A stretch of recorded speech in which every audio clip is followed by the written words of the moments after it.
warzuqna al-ikhlasa fil qawli wal amali kamila wa ilman nafi'an la yunsa wa tawfiqan daima wa sihhatan wa yaqinan wa afiyah. Allahumma iftah lana kulla khair, Allahumma kfina bihalalika an haramik wa aghnina bifadlika amman siwaka, amin ya rabbal alamin. Alhamdulillah kaum muslimin rahimakumullah. Kita lanjutkan pengkajian Kitabul Buyu' karya Syekhuna Al-Imam Al-Ghazali Al-Jawi Ibnu Hasan Ustadz rahimahullahu ta'ala. Dan kita sudah sampai pada hadis yang ketiga. Faqala al-muallifu rahimahullahu ta'ala wa nafa'ana bihi wa bi ulumihi fid dharaini amin. Anil Miqdam, dari Miqdam bin Ma'di Karib radhiyallahu anhu an Rasulillahi sallallahu alaihi wasallam qala, ma akala, tidaklah memakan, ahadun, seorang pun, ta'aman, makanan, qattu, sama sekali, khairan, yang lebih baik, min, daripada, ayyakula, bahwasanya dia memakan, min amali yadihi, dari pekerjaan tangannya. Wa inna, dan sesungguhnya Nabi Allah Dawud alaihi salam, nabinya Allah Nabi Dawud alaihi salam, kana, adalah, biasanya, yakulu, memakan, min amali yadihi, dari pekerjaan tangannya. Hadis diriwayatkan oleh Al-Imam Al-Bukhari. Kaum muslimin rahimani wa rahimakumullah. Kita masih bicara tentang kitab jual beli. Dan ini yang berkaitan dengan bab adalah pada kata-kata amalu yadihi, pekerjaan tangannya. Karena Nabi Daud alaihi salatu wassalam, dari tangannya dia membuat baju-baju besi dan juga pedang-pedang besi, kemudian dijual. Nah, hasilnya kemudian untuk makan sehari-hari. Maka ini ada sisi bisnis yang dilakukan oleh Nabi Daud alaihi salatu wassalam, sehingga pantas kalau dimasukkan pada kitab Al-Buyu'. Kemudian dari hadis ini kita ambil dua pembahasan. Pembahasan yang pertama, Rasulullah katakan tidak ada seseorang yang makan makanan lebih baik daripada hasil pekerjaan tangannya atau hasil keringatnya. Nah, kata-kata ini khairan, lebih baik, ini menunjukkan bahwa makanan itu bertingkat-tingkat. Ada yang baik, ada yang sedang, ada yang tidak baik. Nah, contoh makanan yang tidak baik sebagaimana disebutkan oleh Nabi Shallallahu Alaihi Wasallam dalam masalah walimah. Beliau menyebutnya sebagai syarrut ta'am, sejelek-jelek makanan. Syarrut ta'am, sejelek-jelek makanan adalah ta'amul walimah, makanan walimah. Tapi ada syaratnya, Pak, tidak semua walimah. Yumna'uha, dicegah dari makanan itu, mayyatiha, orang yang mendatanginya, maksudnya orang miskin. Wa yud'a ilaiha, dan diundang kepadanya, mayyabaha, orang yang enggan kepadanya, yaitu orang kaya. Jadi maksudnya makanan walimah itu menjadi buruk apabila yang diundang khusus orang-orang kaya. Orang miskin tidak ada satupun yang diundang. Kalau undangannya menyeluruh, mau kaya mau miskin diundang semuanya, satu RT misalnya atau satu gang misalnya, maka tidak ada masalah sama sekali. Karena itulah Rasulullah mengatakan, wa man la yujib ad-da'wah, siapa yang tidak mendatangi undangan walimah berarti dia sudah durhaka kepada Allah dan Rasulnya. Hadis riwayat Imam Muslim. Nah, ini contoh makanan yang apa? Syarrut ta'am, yang jelek. Adapun makanan yang paling bagus adalah ini, min amali yadihi, dari hasil amalan atau pekerjaan tangannya sendiri. Kemudian pembahasan yang kedua, Nabi Daud alaihi salatu wassalam, dia itu memakan dari hasil pekerjaan tangannya, yaitu menjual baju besi dan pedang dan sebagainya, senjata perang ya. Nah, ini ada hikayatnya atau ada sejarahnya. Nabi Daud bertanya kepada malaikat yang biasa berkunjung kepada Nabi Daud alaihi salatu wassalam, ya mungkin malaikat Jibril ataupun yang lainnya. Wahai malaikat, apa kekurangan saya? Maka malaikat mengatakan bahwasanya kamu tidak punya kekurangan kecuali satu saja, kamu makan dari kekayaan kekuasaanmu atau kerajaanmu ini. Padahal kekayaan kerajaan otomatis sumbernya dari rakyat nih. Maka Nabi Daud alaihissalatu wassalam kemudian minta kepada Allah subhanahu wa ta'ala dikasih pekerjaan yang menghasilkan harta sehingga beliau bisa memakan dari hasil pekerjaannya sendiri. Akhirnya Allah pun kasih ilham untuk beliau bisa membuat barang-barang dan perkakas-perkakas dari besi sebagaimana disebutkan dalam Al-Quran. Pada surat Saba ayat 12. Wa alanna, dan kami telah melunakkan lahu kepada Nabi Daud al-hadid, besi. Nah, saking lunaknya itu dibuat dengan tangan saja tanpa alat nih. Maka membuat barang-barang dari besi cukup dengan tangan Nabi Daud alaihi salatu wassalam. Nah, kalau orang tangannya sekuat itu kira-kira kalau menghantam orang bisa langsung mati itu, Pak. Maka Nabi Daud ini dalam bayangan saya ya kayak apa? Nabi Musa nih. Satu kali pukul sudah langsung mati. Makanya wajar kalau Nabi Daud bisa mengalahkan Jalut, ya kan, yang dia tidak bisa dikalahkan oleh Talut, tapi Nabi Daud alaihissalatu wassalam berhasil melumpuhkan Jalut ini. Allah katakan ani'mal sabiqat, silahkan kamu buat sabiqat, yaitu baju-baju besi. Wa qaddir fis sardi, dan ukurlah dalam masalah sardinya, yaitu pakunya itu supaya tidak terlalu besar. Karena kalau pakunya terlalu besar, nanti lubangnya akan bisa rusak nih. Atau kalau pakunya itu terlalu kecil sehingga lubangnya masih kendor, ini tidak kuat, maka disuruh untuk mengukurnya. Tetapi Allah memesankan wa'malu sholiha, beramal solehlah. Jadi bisnis hasilnya untuk amal soleh, bisnis hasilnya bukan untuk mengkayakan pribadi. Maka marilah kita berbisnis karena ini kita mempelajari kitabul buyu', tapi jangan untuk kekayaan pribadi, tapi untuk mengkayakan pahala kita di hadapan Allah subhanahu wa ta'ala. Kemudian oleh Ibnu Majah, hadis ini diriwayatkan juga oleh Ibnu Majah dengan lafal maka sabah, tidaklah bekerja ar-rajulu, seseorang, kasban, suatu pekerjaan, atyaba, yang lebih baik, min amali yadihi, dari pekerjaan tangannya, hasil dari karya tangannya. Wa ma anfaqa ar-rajul, dan apa yang seseorang itu menafkahkan, ala nafsihi, baik untuk dirinya, wa ahlihi, atau keluarganya, wa waladihi, atau anaknya. Nah, berarti ahli ini bukan keluarga, Pak. Ini adalah istri, ya. Karena sudah ada walad. Jadi kalau ada ahlun dan ada walad, nah, maka ahlun artinya istri. Tapi kalau tidak ada walad, nah ahlun bisa umum. Wa ahlihi, dan istrinya, wa waladihi, dan anaknya, wa khadimihi, dan pembantunya. Zaman dulu pembantu adalah budak. Fahuwa, maka dia itu sadaqaton, bernilai sedekah. Di sini ada dua pembahasan.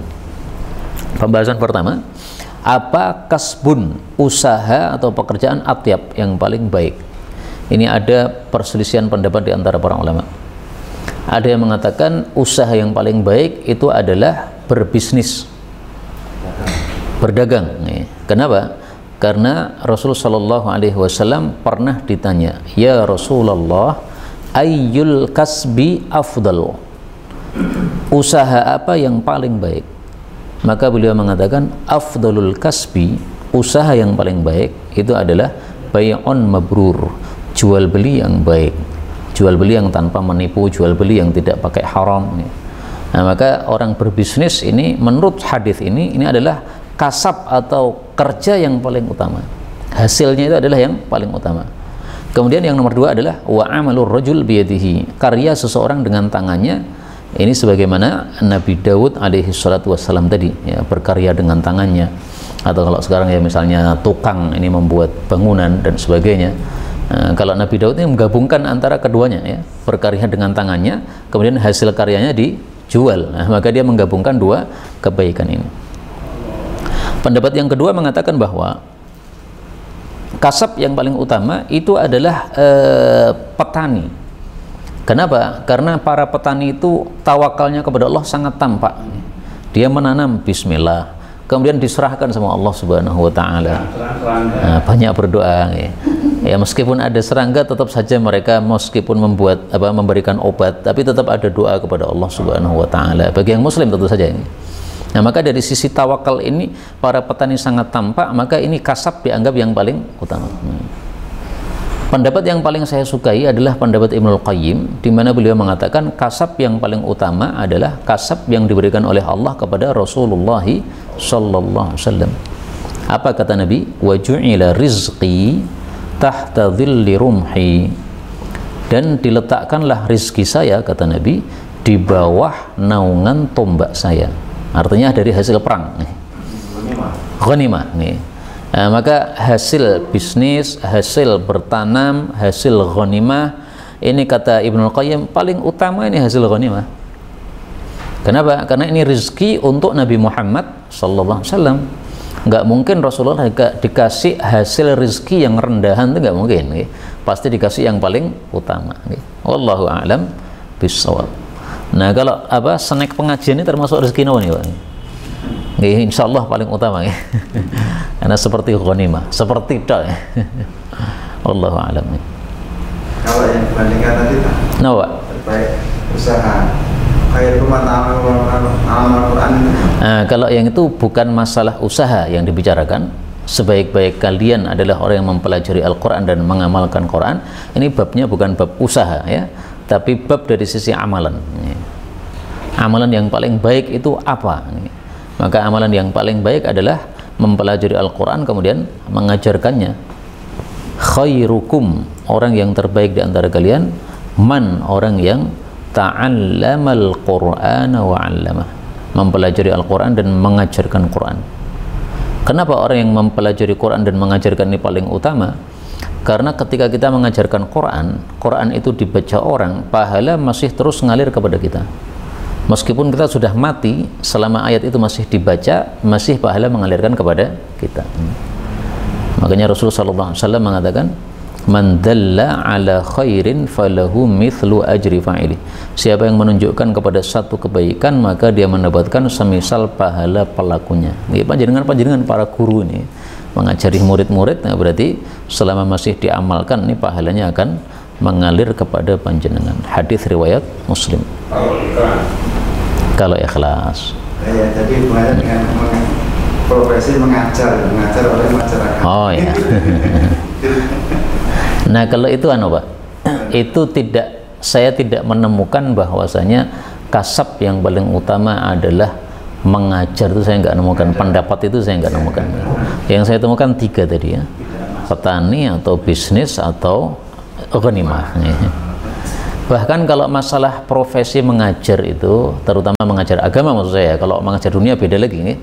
Mengajar agama ini malah ada khilaf di antara para ulama, antara pendapat jumhur dengan pendapat Hanafi. Jumhur katakan boleh seseorang berprofesi sebagai pengajar agama. Artinya kita ngajar agama, ngambil upah itu nggak apa-apa. Menerapkan memasang tarif nggak ada masalah.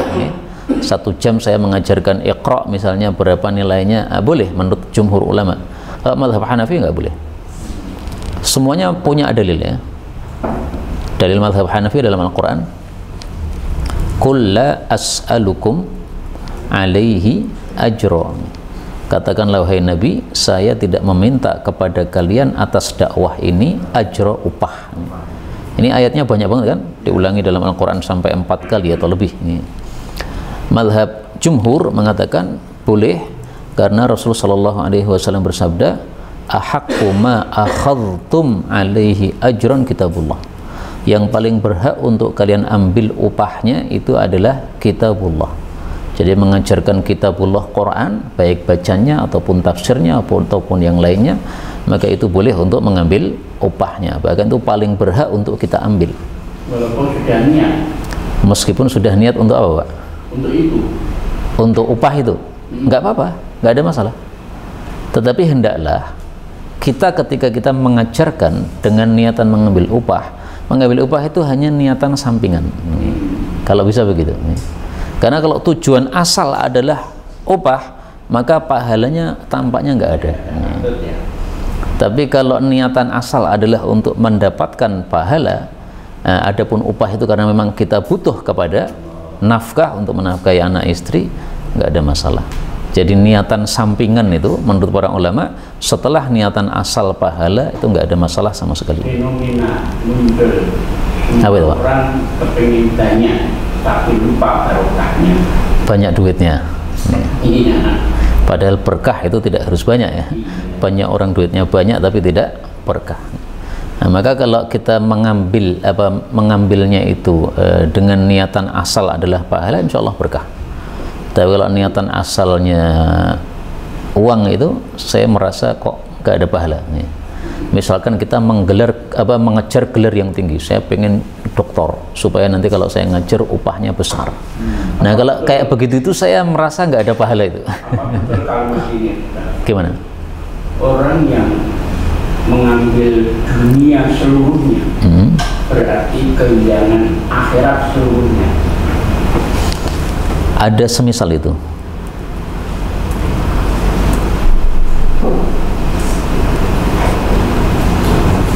Kata kuncinya haitsu la yash'ur atau ma yakfihi. Semisal aja, Pak ya. Nah ini nih. Utrukud dunya li ahliha. Tinggalkan dunia untuk para pemburu dunia. Jangan ikut-ikut rebutan.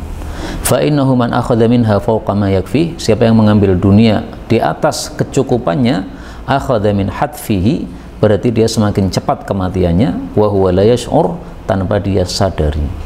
Tapi hadis ini riwayat Dailami, derajatnya dhaif. Kan mirip dengan tadi kan? Mengambil dunia semuanya apa, Pak? Berarti meninggalkan kehilangan akhirat seluruhnya. Yaitu sebenarnya tergantung niatannya. Kalau kita mengambil dunia dengan niatan yang utama untuk beramal soleh sebagaimana Nabi Daud tadi. Nabi Daud kan dipesoni oleh Allah, wa amalu sholihah kan, bekerjalah tapi beramal soleh lah. Maka niatannya bukan semata-mata untuk duitnya, tapi untuk amal solehnya, maka tidak ada masalah sama sekali insya Allah. Kemudian Ustaz, dunia ini ibarat bangkai. Dunia anjing-anjing. Dunia ibarat bangkai. Nah, itu mungkin ungkapan orang Arab ya, atau ungkapan orang Indonesia. Kalau ungkapan Nabi lebih ngeri lagi. Dunia itu ibarat tai. Tai. Iya. Masalan lid dunya. Innallaha ta'ala, sesungguhnya Allah Ta'ala, ja'ala ma yakhruju min bani Adam, menjadikan apa yang keluar dari manusia. Apa yang keluar, Pak? Ya tai, ya kan? Masalan lid dunya, sebagai perumpamaan bagi dunia. Hadis yang lebih jelas lagi mengatakan, innallaha darabad dunya lima ta'ami bani Adam masalan.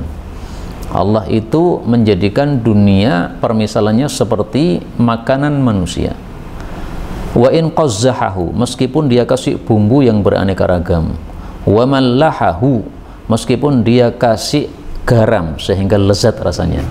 Tapi kemudian akhirnya jadi apa? Dalam hadis yang lain ya, fangzur ila ma yasir, lihatlah akhirnya jadi apa nih. Jadi asalnya kue tar, warnanya warna-warni. Oh, sudah masuk perut, diolah perut ya keluar ya kayak gitu nih. Nah, begitu aja nih. Nah, maka dunia kayak begitu. Sehingga apa namanya, ini permisalan lebih ngeri daripada yang antum sebutkan tadi. Tapi kemudian masalah yang kedua dari hadis ini menunjukkan bahwa semua nafkah yang dikeluarkan oleh seseorang semuanya ada nilai pahalanya. Kita beli minuman ini bayar 3.000 misalnya, yang minum kita sendiri tapi ada pahalanya. Memberikan belanja kepada istri ya, belanja satu hari misalnya 50.000, nah, ada pahalanya. Anak kita berangkat sekolah kita kasih sangu, ada pahalanya. Ini lafalnya, wa ma anfaqa, apapun yang dia infakkan.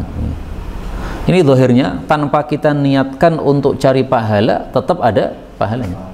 Karena kata-kata ma ini kan isim mausul. Isim mausul menunjukkan umum, apapun. Nah, maka tanpa harus kita meniatkan dalam hati untuk cari pahala, itu sudah bernilai sedekah.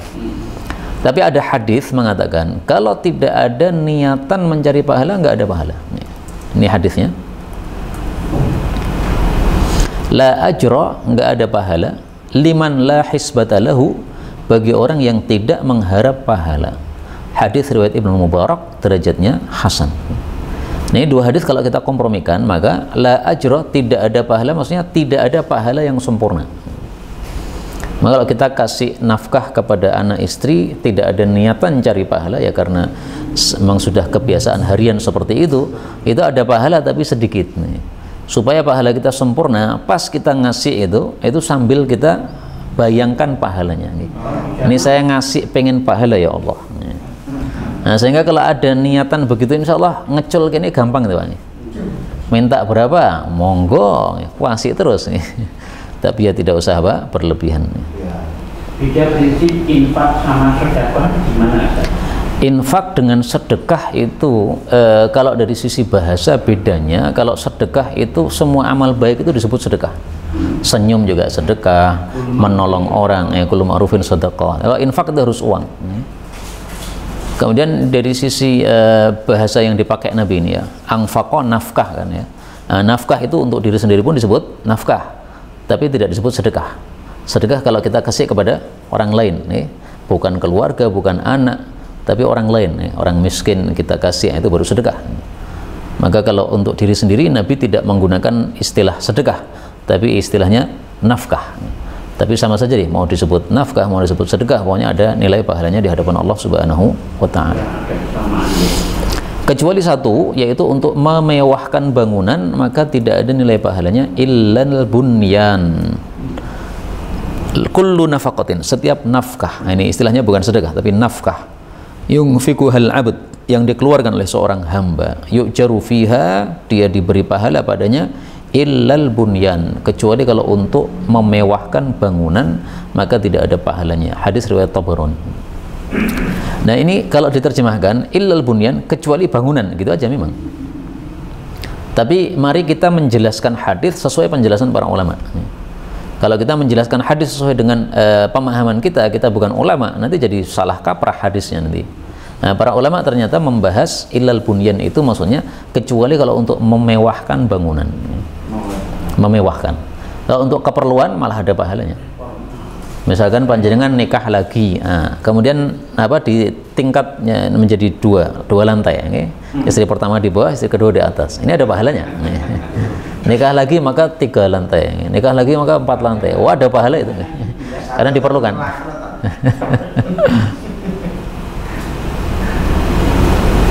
Ketika harta disedekahkan, dia berkata, aku dulu kecil, sekarang besar, dan lain-lain. Itu betul ya? Dari sisi makna benar, tetapi kalau dari sisi lafal saya belum pernah mendengar hadis seperti itu. Karena memang sedekah itu kalau diterima oleh Allah itu dirawat oleh Allah Subhanahu wa ta'ala. Kalau hadisnya lafalnya gini Pak, faluwahu. Innallaha, sesungguhnya Allah, la yurabbi, merawat, li ahadikum, bagi seseorang di antara kalian, at-tamrah wal luqmah, satu butir kurma yang dia sedekahkan atau satu suapan yang dia sedekahkan. Kama yurabbi li ahadikum fuluwahu, sebagaimana seseorang merawat anak kudanya, au fasilahu, atau anak kuda, sama ya, hatta takuna mithla Uhudin, sehingga satu butir kurma menjadi sebesar gunung Uhud. Jadi roti ini kalau kita sedekahkan, maka ini nanti akan sebesar gunung Uhud roti gini. Nah, itu berapa kali lipatnya Pak itu Pak? Masya Allah. Jadi kelipatannya itu enggak terbayang saking banyaknya. Kita sedekah 100.000 atau 50.000, itu segunung Uhud 100 ribuan ya. Besarnya itu nilainya di hadapan Allah Subhanahu wa ta'ala. Monggo. Bisa dikomersialkan. Ilmu agama diperjualbelikan, maksudnya mengajar dengan mengambil upah dengan apa namanya? Bisa. Boleh. Jadi misalnya antum membuat iklan ya. Siapa yang mau tafsir Al-Quran juz pertama nilainya 1 juta, boleh, nggak ada masalah. Tetapi tidak bagus. Bolehnya boleh. Tapi menurut pendapat yang mana dulu ya? Kalau antum mengikut mazhab Hanafi haram. Jadi kalau antum hidupnya di Pakistan nggak boleh, karena mereka menganut mazhab Hanafi. Untungnya antum di Indonesia, mazhab Syafi'i boleh. Karena mereka kadang merasa bahasanya mencari ilmu itu biayanya banyak gitu kan. Mencari ilmu apa? Mencari ilmu itu kan sampai keluar negeri. Biayanya banyak ya. Makanya ketika menyampaikan itu Ya maka ringkasnya itu tadi, kalau niatan asalnya uang, saya merasa tidak ada pahala. Niatan asalnya pahala, tapi karena kita butuh uang sehingga kita minta uang dari situ, nggak apa-apa. Tapi bapak saya pernah bilang, Okay. Ilmu kui ngerjekeni. Ilmu merezekikan, betul itu. Ilmu kui ngerjekeni. Iya, membuat rezeki kan? Iya, betul. Kita membeli kitab banyak itu kan keluar duit nih. Tapi sebenarnya itu nanti menghasilkan duit juga. Karena saya pernah beli kitab itu sampai 1 juta Pak. Kemudian saya bilang ke teman saya, wah ini saya pas boros ini beli kitab sampai 1 juta. Kata dia, oh nggak ada boros beli kitab. Itu nanti ilmumu tambah banyak, kemudian rezekimu tambah banyak katanya. Kata dia begitu. Ya kan ada cerita ada seorang bapak itu punya anak 5. Di antara 5 itu 2 itu bekerja, 1 jual buku, 2 ini dodol sego. Didatang ini tenang bapak, setelah ini dodol sego, dodol buku aja. Kisah yang bagus untuk saya. Itu kayaknya ceritanya Mbah Ghazali itu nggih. Oh iya. Kemarin kayaknya ada yang cerita itu. Oke. Nulis buku cetakan. Ini ada dodol sego. Ya enggak gitu. Ini bisa. Ini saya tampilkan perkataan Imam Bukhari ya. Imam Bukhari mengatakan, babu ma yu'ta fir ruqyah, bab upah yang diberikan setelah meruqyah ala ahya'il arab bi fatihatil kitab. Setelah kita meruqyah dengan Fatihah kemudian dikasih upah. Boleh enggak itu? Nah, terus Imam Bukhari mengatakan, Ibnu Abbas menyampaikan dari Nabi, ahaqqu ma akhadtum alaihi ajran kitabullah. Yang paling berhak untuk kalian ambil upahnya adalah kitabullah. Nah, di sini mazhab Hanafi juga tahu hadis ini, tapi mereka katakan ini khusus untuk ruqyah, bukan untuk mengajar. Kalau untuk ruqyah silahkan, karena ruqyah ini memang ada hadisnya, boleh. Tapi kalau mengajar tadi kembalinya la as'alukum alaihi ajran. Tapi kalau mayoritas ulama mengatakan cara memahami dalil itu tidak melihat kepada sebab wurudnya. Al-ibratu bi umumil lafzi la bi khususis sabab. Memahami dalil melihat lafalnya yang umum. Di sini kan lafalnya kan umum kan, kitabullah, tidak ada kata-kata ruqyah kan. Nah, karena lafalnya umum, maka kitabullah dengan manfaat apapun bisa kita ambil upah. Manfaat ruqyah boleh, manfaat baca boleh, manfaat tafsir juga boleh. Sekarang kira-kira lebih besar mana? Manfaat ruqyah dari sakit menjadi sembuh, menjadi sehat, dengan manfaat mengajar yang dari bodoh menjadi pinter. Kalau secara nalar kan lebih besar manfaat dari bodoh menjadi pinter. Nah, kalau ini manfaatnya lebih besar tapi tidak boleh ngambil upah, sementara ini manfaatnya lebih kecil boleh ngambil upah, gak masuk akal. Maka dari sisi nalar menurut saya mazhab jumhur itu lebih keren. Cara mikirnya apa? Lebih bagus. Dikatakan dengan ara'aita alladzi yukadzibu biddin. Yukadzibu biddin fadzalikal ladzi yad'ul yatim, dan seterusnya nggak ada kaitannya dengan mengambil upah ini. Nggak ada larangan sama sekali. Maka kalau menjual agama. Kalau istilah menjual agama itu mungkin maksudnya yang dimaksud oleh orang-orang itu adalah dia merelakan agamanya dalam rangka untuk mengambil dunia. Misalnya disuruh memilih calon tertentu. Sebenarnya hatinya mengatakan, wah ini jane elek wong iki. Tapi supaya saya dapat duit banyak, ya udahlah milih ini. Nah, itu menjual gitu, Pak. Sehingga dia berfatwa karena muridnya banyak, tapi fatwanya disesuaikan dengan uang. Nah, tapi meskipun boleh ya, ini paling bagus kita membaca pendapat Imam Syafi'i. Wa qala Syafi'i, berkata Imam Syafi'i, la yashtaritul muallim. Hendaklah orang yang mengajar itu tidak minta syarat.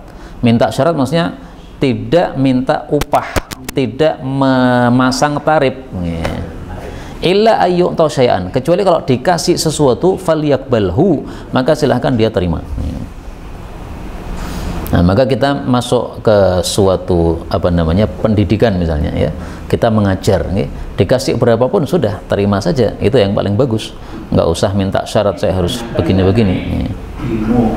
Nah, nggak naik demo itu ya berarti ya syarat berarti.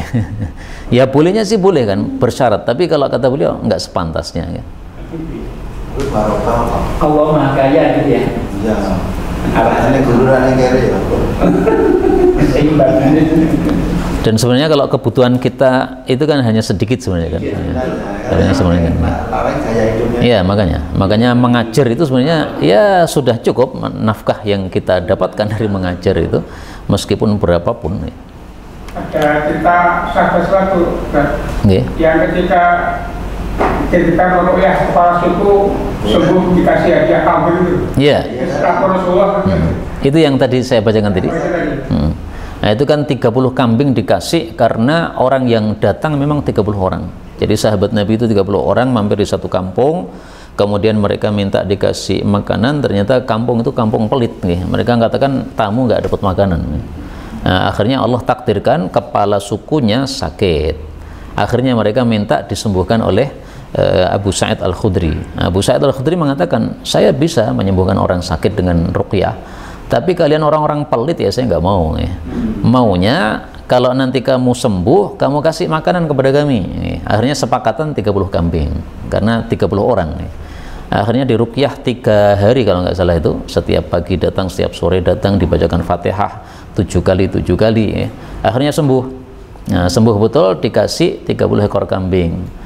Maka setelah dikasih 30 ekor kambing, mereka bingung sendiri, ini halal tidak ini ya. Nah, akhirnya dibawa pulang ke Madinah. Nah, sampai ke Madinah, Rasulullah mengatakan halal, silahkan dibagi, saya juga minta bagian, nggak apa-apa. Nah, Rasulullah minta bagian bukan karena serakah ya, tapi untuk meyakinkan kepada mereka halalnya 100%. Sampai saya pun mau makan. Baik, kita lanjutkan hadis yang keempat. An Anas radhiyallahu anhu qala, qadima telah datang Abdurrahman bin Aufin al-Madinata ke kota Madinah. Fa'akha maka mensaudarakan an-Nabi sallallahu alaihi wasallam bainahu antara Abdurrahman bin Auf wa baina Sa'd bin Rabi' al-Ansari dengan Sa'ad bin Rabi' al-Ansari. Jadi gini, para muhajirin dari Mekah itu kan datang ke Madinah itu tanpa membawa apa-apa. Karena hartanya ditinggal di Mekah. Otomatis mereka jadi miskin sampai ke Madinah itu. Maka Rasulullah untuk menangani masalah ini, beliau melakukan akha, mensaudarakan. Jadi satu muhajir digandengkan dengan satu ansor, satu muhajir dengan satu ansor, sehingga dia bisa makan di rumahnya orang ansor tadi.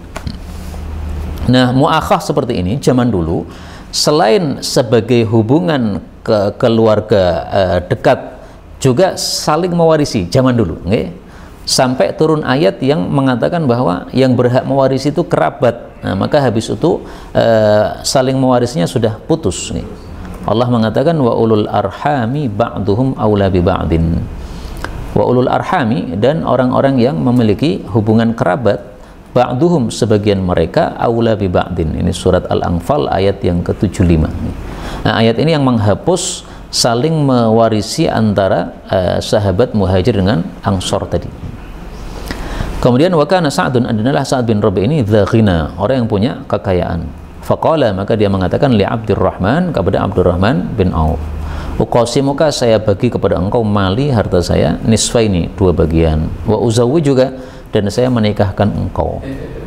Maksudnya adalah harta kekayaan saya ini kan banyak nih. Nah, kita bagi 2 saja. Kalau 2 miliar berarti kamu 1 miliar, saya 1 miliar. Kemudian istri saya ini juga 2. Nah, maka kamu lihat istri saya yang lebih cantik yang mana, nanti kamu pilih, nanti saya ceraikan. Kalau sudah selesai masa iddah, silahkan dinikahi. Itu maksudnya. Nah, ini betapa mulianya para sahabat sampai merelakan separuh harta. Dan ini menunjukkan bolehnya kita bersedekah separuh harta. Adapun kalau sedekah seluruh harta, nah, maka Rasulullah tidak mensarankan. Ada Ka'ab bin Malik, dia seluruh hartanya dia sedekahkan, maka beliau mengatakan, amsik alaika ba'da malika, kamu tahan untukmu sebagian hartamu, fahuwa khairul laka, itu lebih baik. Hadis muttafaqun alaih. Saya tidak pernah menemukan satupun riwayat bahwa Nabi menerima sedekah seluruh harta kecuali 1 orang, Sayyidina Abu Bakar. Karena Nabi tahu imannya itu sudah sangat kuat. Tapi setingkat Ka'ab bin Malik yang sudah sahabat Nabi juga orang terkenal ini oleh Nabi nggak diterima.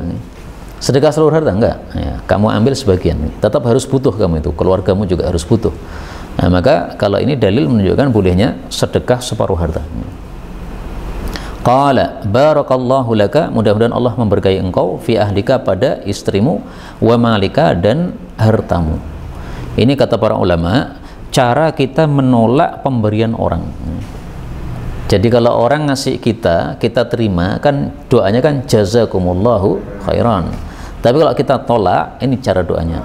Barakallahu laka fi ahlika wa malika. Di Jawa Timur itu ada daerah ketika anak putrinya itu diminta seorang kiai, senang banget. Senang banget nih. Kalau saya boleh minta nggak, Pak? Oh, belum termasuk kiai. Baru ustadz kecil ya. Baik, barakallahu laka fi ahlika wa malika. Ini mungkin belum terbiasa kita lakukan ya. Biasanya kan mohon maaf gitu aja kan ya. Nah, didoakan berkah supaya apa? Dia tidak merasa marah ketika ditolak apa penawarannya itu, apa pemberiannya itu. Tuluni, tunjukkan kepada saya ala suq, di mana pasar. Fama raja'a, maka tidaklah dia pulang hatta stafdala, sehingga dia mendapatkan laba aqiton, keju, wasamnan, dan minyak samin. Nah, di sini kita ambil beberapa faedah. Faedah pertama, untuk cari duit tempatnya pasar. Makanya Abdurrahman bin Auf langsung nembak ya, pasar di mana? Karena itu tempat cari duit. Dan kemarin sudah kita tampilkan hadis yang menunjukkan bahwa 90% rezeki itu dari bisnis nih, atau pasar. Tis'atu a'syarir rizqi minat tijarah. 90% rezeki bisnis. Tapi hadisnya memang mursal, yaitu dhaif, tapi sesuai fakta. Dan faedah yang kedua, kenapa ini Abdurrahman bin Auf kok dia itu cepat sekali tiba-tiba sudah dapat istafdola, sudah dapat laba nih. Nah, para ulama ini membahas bagaimana kaidah atau konsepnya Abdurrahman bin Auf di dalam dia berbisnis. Salah satu yang pernah saya dengar itu adalah konsepnya gini, Pak. Abdurrahman bin Auf mengatakan, ma istaqlaltu ribhan. Saya tidak pernah menganggap sedikit untung seberapapun. Kalau orang terlalu ngitung untung itu malah terlalu ngambil untungnya malah nggak laku-laku ya. Makalah lepas, sehingga kalau dia itu ditawar berapapun selalu dikasih, meskipun labanya sedikit nih. Makanya dia jadi terkenal, wah ini enak jual beli sama Abdurrahman bin Auf. Akhirnya populer dia, sehingga sebentar aja dia sudah mendapatkan laba yang banyak karena konsep-konsep ini. Nah, silahkan konsepnya bisnisnya Abdurrahman bin Auf ini bagi panjenengan yang mau berbisnis dipelajari. Kalau saya memang tidak begitu terlalu, karena saya bukan orang yang pelajar pebisnis ya. Tapi dari sisi ilmiahnya saya sangat senang itu bagaimana Abdurrahman bin Auf ini bisa mendapatkan laba yang banyak. Fa'ata bihi ahla manzilih, maka dia datang dengan laba itu kepada keluarganya. Famakathna yasiran, maka kami tinggal sebentar. Au masya Allah, jadi maksudnya tidak lama kemudian.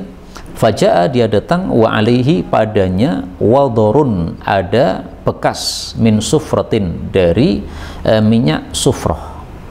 Minyak sufrah ini minyak wangi yang biasanya dipakai oleh para perempuan atau oleh para pengantin laki-laki pada saat walimah saja, pada saat hubungan akad nikah.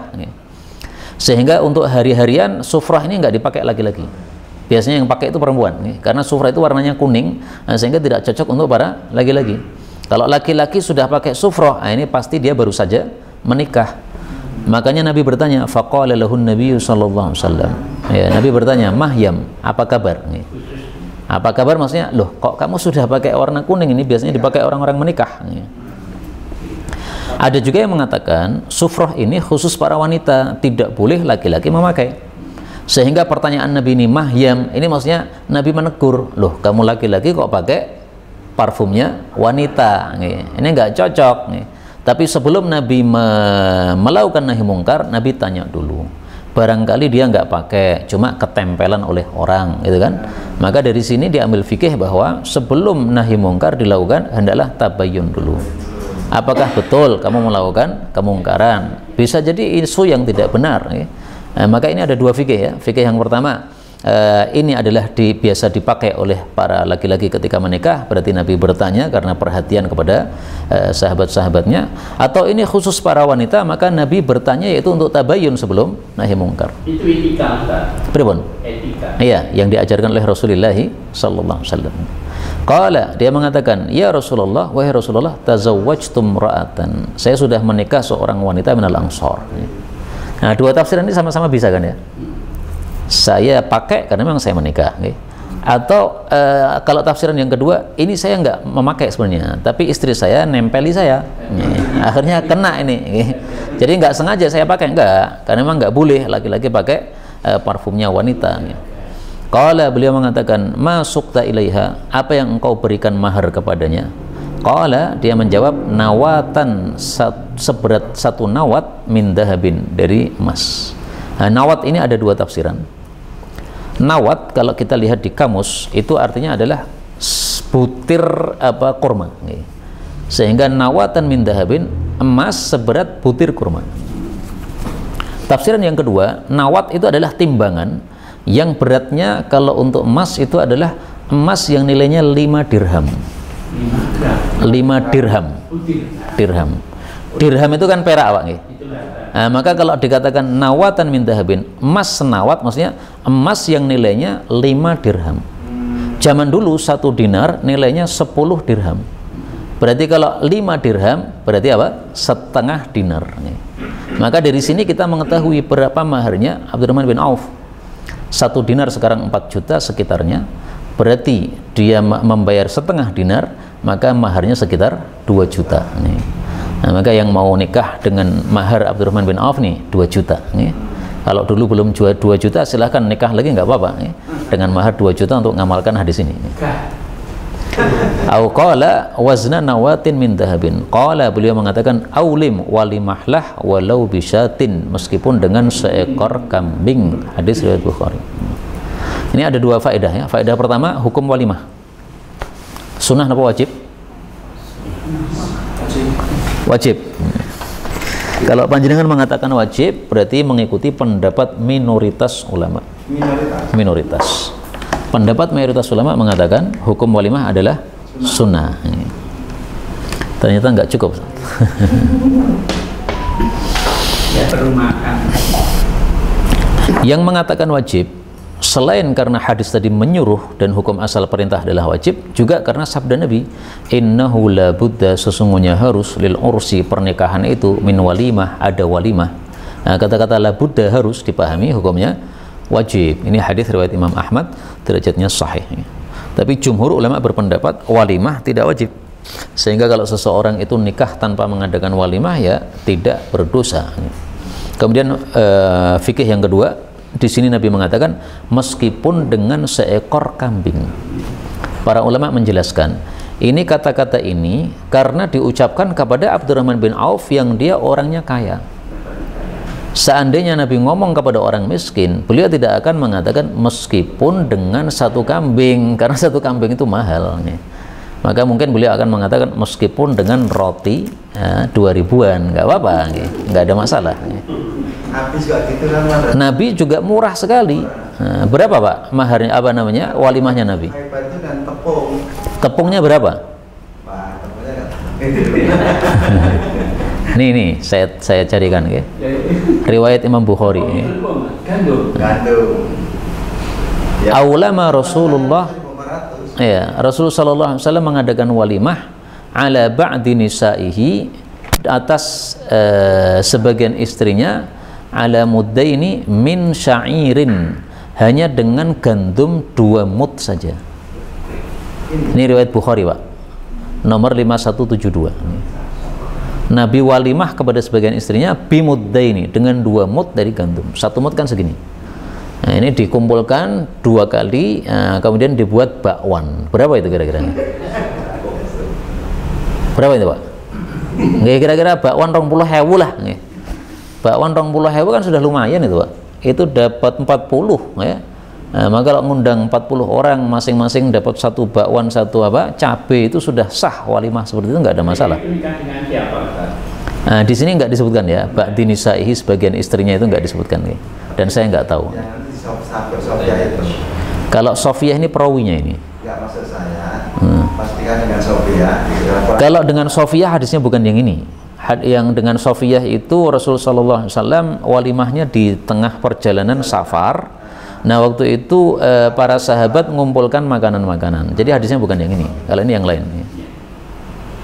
Maka kalau pas Sofiyah itu malah makanannya bermacam-macam. Ada korma, ada akid keju. Kalau ini cuma dua mut gandum loh Pak.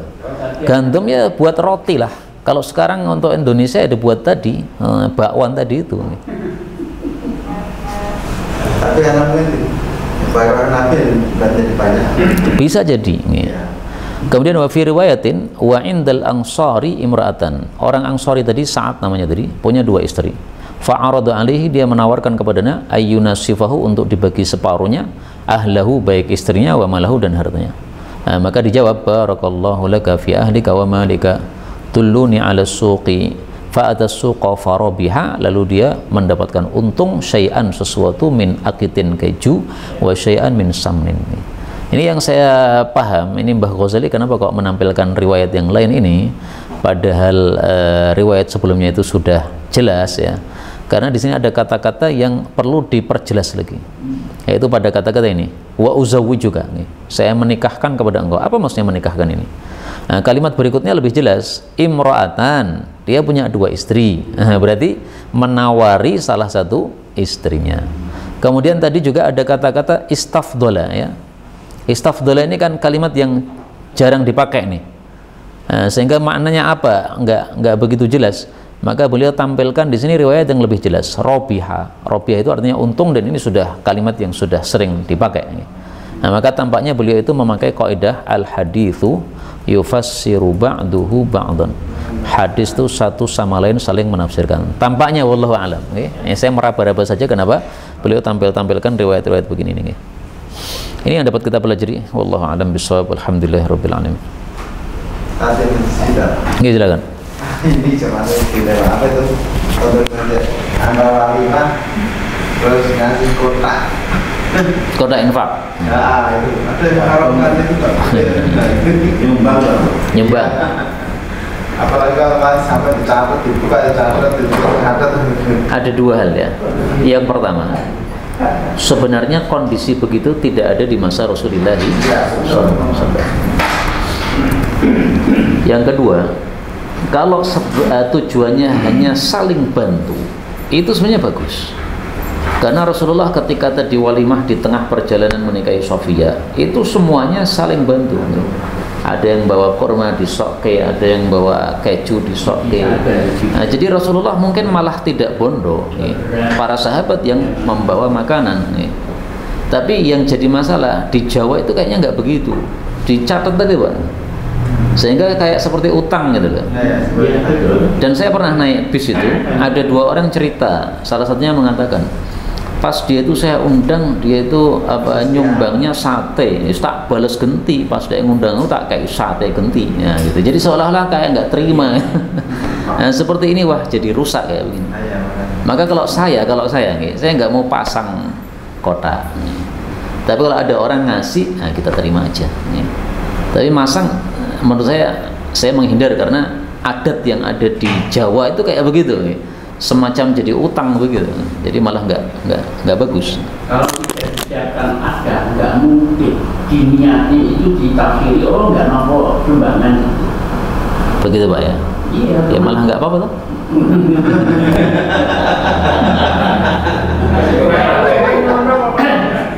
Kalau pengalaman kasih kota itu ada tanya. Oh gitu. Iya betul. Yang lebih banyak lagi ada duit kayak Quran. Ada duit kota ini duit kayak Quran.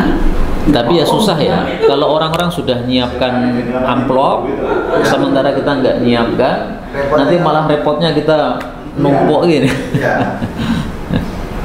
Ya hukum asalnya boleh lah, tapi jadi buruk kalau tadi itu malah jadi seperti utang, itu jadi nggak baik. Kalau saling membantu itu bagus sekali. Oh kalau kitanya ngasih dengan niatan sedekah nggak masalah. Tapi kalau niatan kita sedekah nggak usah ditulis nama kita. Nah itu masalah ya. Nanti kalau ada yang kosongan, nanti yang dituduh kita adalah. Kalau ada apa? Yang kosongan. Yang dituduh ya kita. Enggak apa-apa. Allah nggak tahu. Asik. Nggak gitu. Pahala ya. Itu fungsinya untuk apa ya? Karena kita masuk surga karena Allah. Fungsinya itu Fungsi pahala. Pahala itu kan dari sebab amal ya. Nah, amal itu fungsinya menentukan derajat kita di surga. Masuk surganya dengan rahmat. Terus setelah masuk surga, tingkatnya di mana? Itu amal. Amalnya tinggi, kelasnya tinggi. Amalnya rendah, kelasnya rendah. Dan itu diulang-ulang oleh Allah dalam Al-Quran ya. Walikullin darajatun mimma amilu. Oh, 2 kali ya. Masing-masing orang dapat derajat sesuai amalnya. Ini surat An'am 1, surat Ahqaf 1. Nah, kenapa kok 2 kali? Wallahu a'lam. Mungkin karena ada surga, ada neraka nih. Maka neraka pun beberapa derajat, surga pun juga beberapa derajat. Ustaz, maksud hadis dari dunia sijil mukmin wa jannah kafir. Hadis muttafaqun alaih, ad-dunya sijnul mu'min. Dunia adalah penjara bagi orang beriman. Ya. Ini siapa namanya? Oh, bukan Bukhari Muslim ya, ini riwayat Muslim ini. Kalau Bukhari nggak tahu ada nggak. Dunia adalah penjara bagi orang beriman. Pernah Ibnu Hajar itu, dia seorang ulama terkenal, pengikutnya banyak, hartanya banyak. Dia pas berjalan bersama murid-muridnya yang sangat banyak, dimuliakan. Kemudian ada orang Yahudi itu dilewati di pinggir jalan itu, dia bertanya, wahai Pak Qadhi, nabimu mengatakan dunia itu penjara bagi orang beriman dan surga bagi orang kafir, tapi tidak sesuai fakta. Kamu orang beriman tapi kaya raya dan banyak pengikutnya. Saya orang Yahudi kafir tapi saya miskin. Nah, maka Ibnu Hajar karena ditegur begitu, beliau berhenti. Beliau mengatakan, kekayaan saya seperti ini dan pengikut saya yang sangat banyak seperti ini kalau dibandingkan dengan kondisi saya di akhirat, itu saya seperti di penjara. Kalau kondisi kamu semelarat ini di dunia dibandingkan dengan kamu besok di akhirat, itu seperti kamu sekarang di dalam surga. Jadi maksudnya di nerakamu kamu lebih ngeri lagi. Langsung masuk Islam. Masuk Islam. Langsung di KO. Maka maksudnya ini adalah dunia penjara bagi orang beriman tuh, maksudnya dia terkekang di dunia ini, nggak boleh ini, nggak boleh itu, ya kan?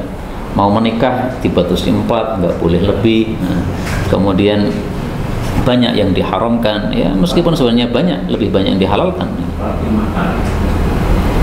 Itu maksudnya. Jawabannya Ibnu Hajar. Kondisi saya yang sangat mewah ini, kalau dibandingkan akhirat saya, itu saya seperti di penjara sekarang ini. Kondisi kamu yang melarat ini, kalau dibandingkan dengan kondisimu besok di akhirat, kamu sekarang seperti di surga.